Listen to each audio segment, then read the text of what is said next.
Bonjour à tous et bienvenue dans cette nouvelle vidéo. On continue notre saga sur la famille royale d'Angleterre et cette fois on va s'intéresser au thème astral de Kate Middleton. On va aussi regarder sa révolution solaire 2025 afin d'avoir un aperçu de ce qui peut potentiellement l'attendre cette année.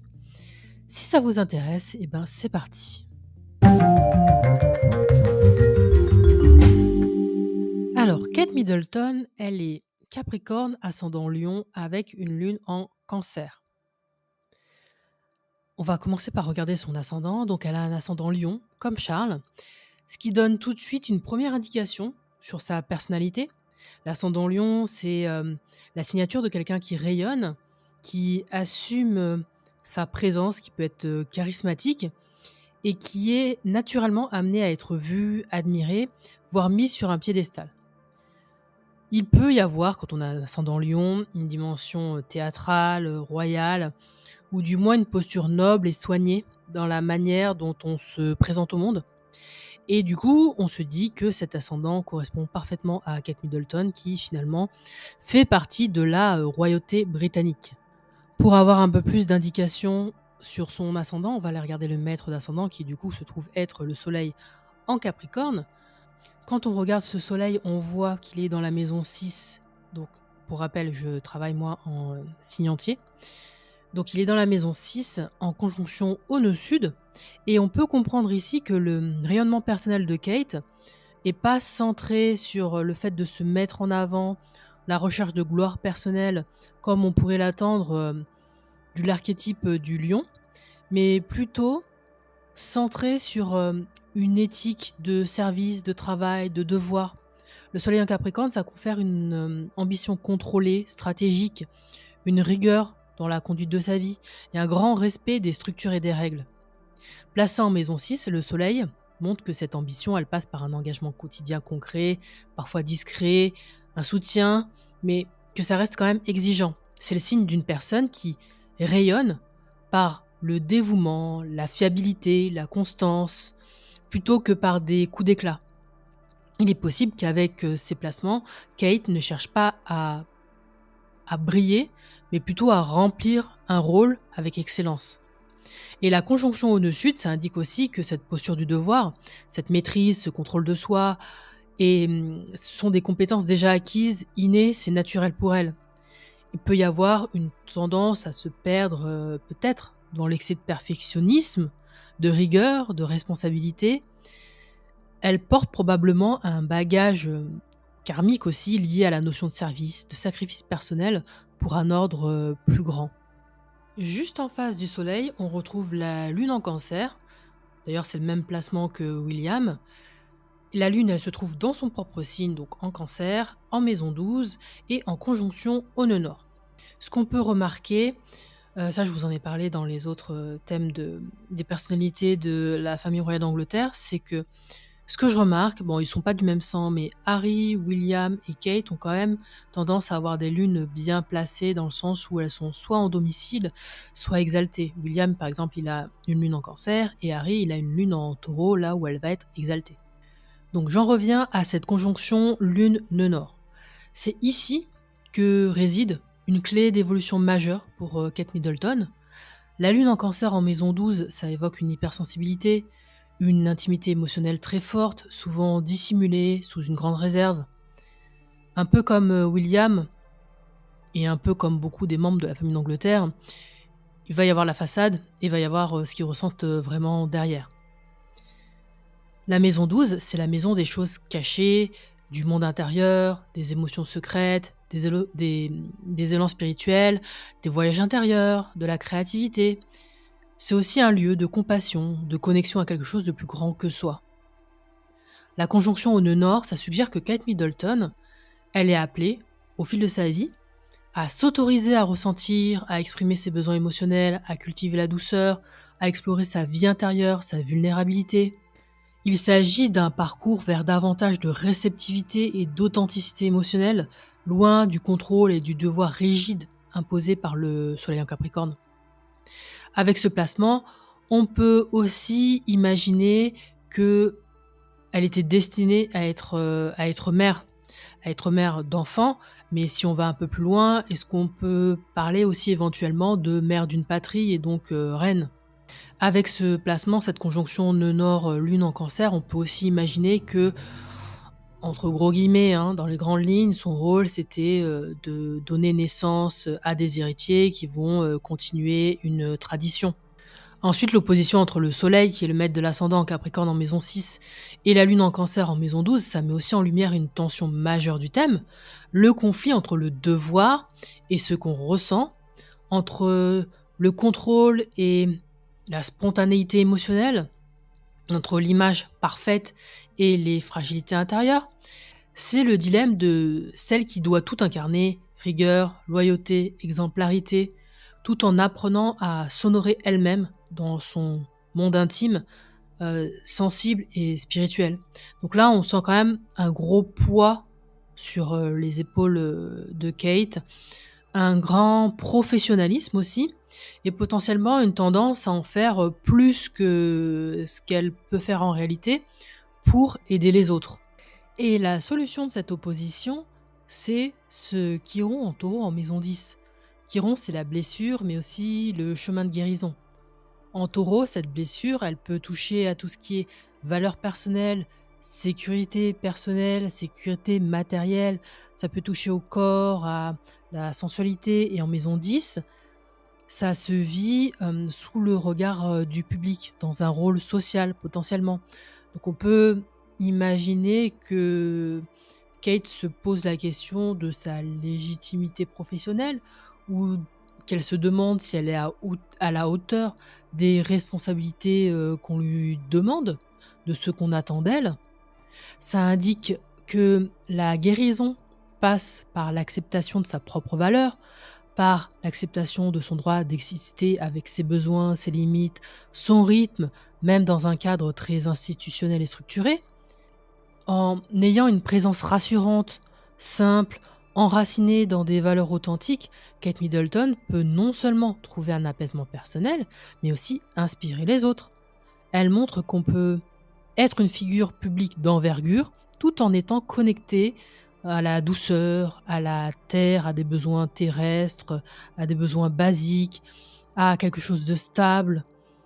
Elle montre qu'on peut être une figure publique d'envergure tout en restant connecté à ses racines, connecté à la douceur, à la terre, à la stabilité. Allez, on va regarder un point un peu plus fun de son thème. On va regarder son Jupiter en Scorpion en conjonction au fond du ciel. Donc déjà avec ce placement, on voit qu'elle aussi, elle a un Jupiter angulaire, tout comme Harry et William. Et ce Jupiter au fond du ciel, ça peut nous parler d'une profondeur et d'une richesse intérieure importante. C'est une configuration qui parle d'un ancrage familial important, d'un héritage émotionnel puissant, intense, secret, intime, mais porteur d'une grande sagesse. Il peut s'agir d'un environnement familial dans lequel elle a grandi qui est structurant, ou un environnement familial dans lequel elle évolue qui est structurant, ou au contraire, ça peut nous parler de défis transformateurs vécus dans la sphère privée, mais qui contribuent ou ont contribué à construire une solidité émotionnelle. Jupiter ici donne aussi un fort sentiment de mission familiale ou clanique. Il y a quelque chose de presque sacré dans la notion de foyer, de loyauté à ses racines, de famille, de rôle protecteur envers les siens. En Scorpion, en plus, ça implique également des capacités de résilience, de régénération et une compréhension intuitive des dynamiques de pouvoir et de transformation. Et ça peut aussi évoquer le fait que elle connaît potentiellement l'abondance via la maison 4, donc c'est via sa famille, via ses enfants, via son rôle de mère, encore une fois de mère pour ses enfants ou pour la patrie. Et ça nous parle aussi du fait de laisser une empreinte. Donc il est possible qu'elle laisse une empreinte, on va dire, soit spirituelle, philosophique, intellectuelle, qu'elle transmette quelque chose, et encore une fois que ce soit à ses enfants ou à sa patrie. Juste à côté, on voit le stellium en Balance, hein, c'est exactement le même que William. De toute façon, je crois qu'ils ont que quelques mois d'écart, donc c'était sûr qu'on allait retrouver ces aspects, hein. Ça n'a rien à voir là, c'est pas du tout de l'astrogénéalogie, hein, c'est juste qu'ils sont nés pas très loin l'un de l'autre. Et là, le stellium en balance en maison 3, dans lequel on retrouve Mars, Saturne et Pluton, ça confère une grande force mentale, une maîtrise de la communication et une forte capacité de persuasion. Donc idéal pour justement être dans la famille royale. La maison 3, c'est celle des échanges, du langage, de la pensée, de la fratrie, de l'environnement proche. On peut en déduire que Kate Middleton a une intelligence stratégique, pondérée par la balance, mais capable d'une grande fermeté. Cette configuration, ça indique une femme qui sait peser ses mots, faire preuve de diplomatie, mais qui ne se laisse pas facilement influencer. Pluton, ça apporte de la profondeur et du contrôle, Saturne de la rigueur et Mars une capacité à défendre ses idées, tout comme William d'ailleurs. On sent ici une personnalité qui, malgré son image très lisse, contrôlée, soignée, possède une volonté bien affirmée, un discernement fin et une capacité à négocier, influencer ou gérer des dynamiques relationnelles complexes, notamment dans des environnements codifiés comme la famille royale ou les médias. Ensuite, j'ai trouvé un autre point intéressant qu'on n'a pas beaucoup vu, je pense, dans les thèmes que j'ai fait jusqu'à présent, et c'est cette conjonction Mercure-Vénus rétrograde en Verseau en maison 7. Donc cette conjonction, elle a lieu en maison 7, la maison des relations, des alliances, du mariage, des contrats, des partenariats. Cette configuration, ça donne une intelligence sociale unique, de l'indépendance, de l'originalité. Mercure en Verseau pense différemment, avec hauteur et détachement, tandis que Vénus rétrograde apporte une manière singulière, parfois réservée ou introspective, d'aborder les relations affectives. En maison 7, ça suggère une relation de couple atypique, peut-être fondée sur une grande amitié ou une entente intellectuelle avant tout. Il y a un besoin de liberté dans la relation, mais aussi une quête de valeurs partagées et d'idéaux communs. Vénus rétrograde montre souvent une affectivité intériorisée, un sens de la loyauté très profond, mais qui s'exprime avec pudeur. Ça pourrait d'ailleurs expliquer pourquoi Kate garde toujours une certaine réserve émotionnelle en public, même dans des contextes familiaux. Il est possible aussi avec ce placement qu'elle ait tendance à mentaliser ses sentiments, à les analyser, plutôt qu'à les exprimer spontanément. C'est une posture qui est très cohérente avec le reste du thème, où le contrôle émotionnel revient de manière récurrente. Enfin, on notera aussi la prédominance des planètes dans l'hémisphère nord du thème, celui des maisons situées en dessous de l'horizon, et ça met en lumière une personnalité introvertie, intériorisée, tournée vers la construction personnelle. Ça ne signifie pas un manque de sociabilité, mais une vie qui s'articule d'abord autour du monde intérieur, de la vie privée, des valeurs personnelles. C'est un thème d'humilité, de travail de fond, de soutien, de service, d'individus qui construit sa légitimité dans le silence, plus que dans le clinquant. C'est un thème de reine de l'ombre, en quelque sorte, à l'image de son rôle, discret, puissant, profondément aligné avec les codes d'une institution exigeante. Comme on dit, derrière chaque grand homme, il y a une femme, et je pense que derrière William, il y a Kate. Donc voilà, on arrive à la fin de l'analyse du thème, on va passer à la révolution solaire, mais un dernier mot sur le thème avant de continuer. Je trouve, et vous me donnerez votre avis, que au niveau du thème, Kate, elle colle quand même assez bien à l'image qui est attendue de l'institution royale. Et sur ces bonnes paroles, on va passer à la révolution solaire 2025. Alors, sa révolution solaire, pour elle, elle a déjà commencé, parce que son anniversaire, c'était en janvier. Et du coup, ça va concerner 2025-2026, donc jusqu'à son anniversaire en 2026 au moins. Et l'année à venir, donc au moins les 6 prochains mois qui restent, s'annonce particulièrement significatif pour son affirmation personnelle, son image publique, mais aussi par rapport à des transformations dans ses engagements et sa manière de se relier aux autres. Alors, je vous invite à aussi aller regarder la vidéo sur le prince Charles, sur William, parce que forcément, je pense que leurs évolutions, elles seront liées les uns aux autres. Alors on va commencer. La révolution solaire, l'ascendant Sagittaire, ce qui m'indique que les sujets en cours pour elle sont dans la continuité des années, au moins de l'année précédente, voire des années précédentes. Elle a d'ailleurs le même ascendant de révolution solaire que le prince Harry. Cet ascendant sagittaire, il donne le ton. Il nous parle d'expansion, de quête de sens, de quête de légitimité, de repositionnement, d'aller ailleurs, de changer sa façon de penser, sa façon de se faire plaisir. Il indique une année où Kate Middleton cherchera probablement à donner une portée plus large à ses actions, à prendre de la hauteur, à s'émanciper d'un rôle trop étroit, codifié, où elle peut manquer de marge de manœuvre. Au passage, ce nouvel ascendant, il vient activer directement sa lune noire en maison 5, maison de la créativité, des enfants, de la spontanéité. C'est un aspect très fort symboliquement qui peut parler d'une crise identitaire liée à son expression personnelle, comment être soi dans un rôle assigné. Ça peut nous parler d'un questionnement profond sur sa place dans la sphère familiale ou parentale, en tant que mère ou figure éducative publique, ou encore d'un moment où certaines ombres de l'enfance ou peurs liées à la visibilité personnelle pourraient refaire surface.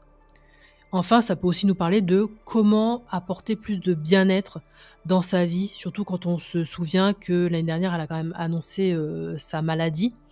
D'ailleurs, je me demande si potentiellement, et si je reprends les hypothèses que j'ai émises dans les vidéos sur Charles et William, si elle devient reine maintenant, sachant que elle est en train de se remettre de sa maladie, et par rapport à ce qu'on a vu précédemment, est-ce que du coup, de par son côté très professionnel, elle va pas se mettre encore plus de pression, prendre encore plus de choses sur son dos, plus de choses à gérer, justement pour aider les autres, au détriment de sa santé finalement? Mais bon, voilà, dans l'idée, l'ascendant de la révolution solaire sur la lune noire, ça peut être un signe de reconnexion à une forme de vérité intérieure, mais non sans tension. La lune noire, elle invite toujours à traverser une forme de vide ou de doute existentiel avant de pouvoir renaître, plus, aligné ou en étant plus authentique et plus honnête avec soi-même. Ensuite, on voit que Jupiter de la révolution solaire est en conjonction au descendant, donc il est angulaire, il va être super important. Et ça nous parle aussi, du coup, ça nous renvoie aussi à l'ascendant qui nous parle d'expansion, d'aller ailleurs. Et je me demande si d'une certaine façon, le Sagittaire et Jupiter nous parlent pas justement d'aller au-delà, c'est-à-dire ben, passer de, je crois qu'elle est princesse de Galles, donc passer de princesse de Galles à reine. Donc voilà, le transit de Jupiter au descendant de la révolution solaire, c'est un transit qui est quand même extrêmement favorable sur le plan relationnel et collectif. Jupiter, planète de l'expansion, de la reconnaissance sociale, se pose sur le descendant de la révolution solaire, maison des autres, de l'union, du public, en Gémeaux, un signe très médiatique et adaptable. Mais surtout, ça tombe dans sa maison 11 natale, qui parle de réseau, d'alliances, de projets d'envergure. Ça peut indiquer une prise de parole importante ou un rôle public accru, une ouverture sur le monde extérieur via un engagement caritatif, éducatif, sociétal, ou encore une reconnaissance publique à travers ses relations ou son couple. Il y a une forte possibilité de croissance via l'altérité, via l'autre, via les autres. Peut-être aussi une mise en avant renforcée du couple royal dans un esprit plus communicant, voire modernisé. Juste à côté, on a la lune en transit sur le chiron natal en taureau. Ça peut être une conjonction qui est émotionnellement forte. Ça évoque une blessure ancienne qui refait surface dans le domaine professionnel et statutaire. Donc encore une fois, si mon hypothèse... Alors je pars de mon hypothèse, de mon hypothèse que William et Kate, cet été, l'été 2005, ils vont devenir roi et reine, ou ils vont être promus entre guillemets.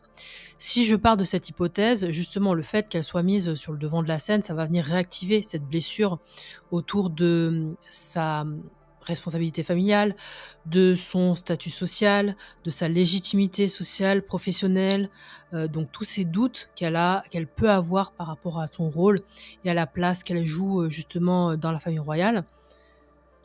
Chiron en taureau, ça parle souvent d'un sentiment d'insécurité vis-à-vis de sa valeur propre, de son estime personnelle, ou comme je le disais, ça peut parler d'une blessure liée à la légitimité. Suis-je vraiment à ma place dans ce rôle? Suis-je reconnu pour ce que je suis ou pour ce que je représente? La lune en transit, ça vient réveiller ces interrogations, mais aussi les adoucir. On peut parler ici de prise de conscience, de guérison par l'acceptation, ou même de nouvelles missions publiques à forte charge émotionnelle.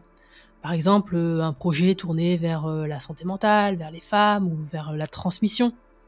Je continue avec la lune noire. Alors d'habitude, c'est pas forcément un point que je vais prendre en compte, mais là, je vois quand même que par 2 fois, que ce soit à travers le thème natal ou, justement en transit, la lune noire, elle fait des aspects de conjonction avec des points de la révolution solaire, donc je me dis que c'est peut-être quelque chose qu'il faut regarder.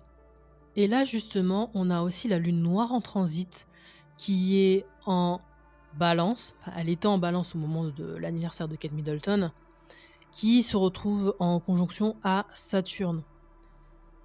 C'est une configuration qui est puissante et délicate à la fois.